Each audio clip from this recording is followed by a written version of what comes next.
Con mucho gusto de saludarte a ti y a toda la gente que nos escucha. Qué bien, a ver, platícanos, ¿cuál es el tema que vas a abordar? Traigo un tema muy interesante, muy importante, un tema que ha estado circulando por las redes sociales, pero no lo suficiente, no lo que debiera, un tema que nos debe interesar a todos, y es que en últimas fechas hemos visto circular por distintos medios información que tiene que ver con la mala práctica de algunos médicos que desempeñan su actividad en el sector público de la salud en nuestro país. Hago énfasis en que son exclusivamente trabajadores de la salud en el ramo público y no en la asistencia privada, porque esto evidencia la intención de exhibir a unos mientras beneficias a otros. Pero ¿con qué objetivo se haría eso?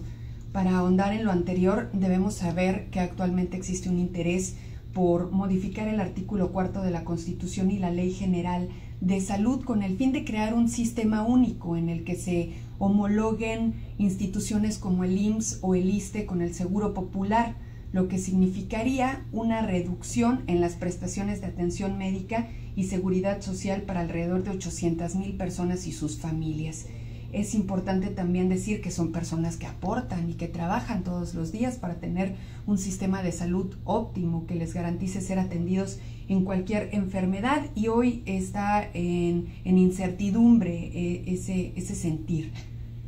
Con la unificación de las instituciones de salud pudiéramos pensar que la atención médica se verá fortalecida, y esto puede ser cierto siempre y cuando el padecimiento que presente el paciente se encuentre dentro de una acotada lista que contempla la reforma, pues ya no se atenderán de manera gratuita enfermedades crónicas como la diabetes, el cáncer, padecimientos que requieran diálisis, hipertensión arterial, etc. Los medicamentos, así como las cirugías, ahora tendrán un costo, por ejemplo, mientras las medicinas ahora solo se otorgarán cuando sean enfermedades dentro de un cuadro muy básico como dolores de cabeza, diarrea, gripa. Lo demás se va a vender. Es decir, esta reforma pretende abandonar el esquema en el que el Estado, a través de los impuestos y las cuotas obrero-patronales, aporten el costo médico total de la atención que recibe el paciente en los hospitales públicos, para pasar a un sistema privado en el que ahora el ciudadano deberá pagar directamente a un particular por los servicios de maternidad, de salud, hospitalarios, médicos y de riesgos de trabajo, adquiriendo con alguna empresa privada una póliza de seguros que responda por estos gastos médicos, de tal forma que quien más pague, mejor será atendido. Es importante también decir que en el tema laboral repercute en el tema de la jubilación, pues se habla de un sistema de pensión universal que, de aprobarse esta reforma, se les pagará a los trabajadores la cantidad de 1,092 pesos mensuales por una vida de trabajo al servicio del Estado.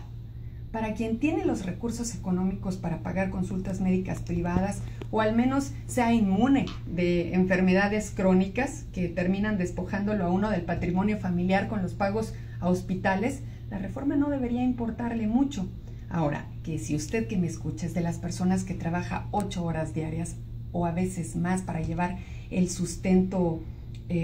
a su casa todos los días, o es derechohabiente de estos sistemas, o no tiene asistencia médica, o trabaja en el ramo médico, esto debería de interesarle y mucho. Se lo digo porque en este proyecto de ley citado claramente se están plasmando políticas que urgen de la atención del pueblo mexicano. No se distraigan en las redes sociales maldiciendo doctores por sus prácticas clínicas, creyendo que ellos son la causa de las deficiencias del actual sistema de salud, que ha sido saqueado sistemáticamente desde que existe y que aún así cuenta con una de las más completas prestaciones de servicios de salud y de seguridad social en América Latina. Ciertamente habría que revisar las deficiencias de las instituciones de salud de nuestro país, pero debería hacerse para beneficio de las mismas y de sus usuarios, por supuesto, para dotarlas de más hospitales, de equipo para cirugías, medicamento de todo tipo, así como personal capaz y suficiente para atender a los trabajadores de nuestro país.